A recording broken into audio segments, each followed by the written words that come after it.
فوز آخر حققه فريق مولودية وهران في إطار الجولة 15 من الرابطة المحترفة الأولى، حيث تمكن أبناء الحمر من الفوز ب3 أهداف كاملة مقابل هدف وحيد لنادي بارادو، ليواصل أشبال المدرب خير الدين مضوي تألقهم في الموسم الحالي.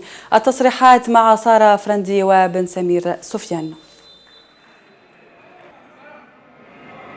اولا مبروك لنادي مولودية وهران والى كل انصاره.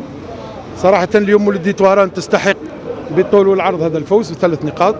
اكيد المباراه في بدايتها لم تكن سهله، كل التوقعات كانت توحي ان المباراه مش راح تكون سهله من بدايتها، خاصه انه دخولنا في المباراه كان صعب نوعا ما، خاصه الربع ساعه الاولى. كما شفتوا هاد لي 3 بوان استاهلوهم، وين مام حنا نطبقوا في كره قدم جميله كما الشعب كاع على بالو بلي نطبقوا كره قدم جميله.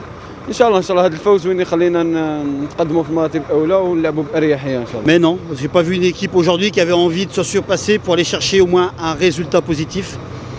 Donc voilà, je suis très déçu, surtout par rapport à l'état d'esprit de mon équipe, quoi. Alors voilà, victoire logique du Mouloudia et puis voilà, c'est tout ce que je veux dire. Je suis très déçu en tout cas.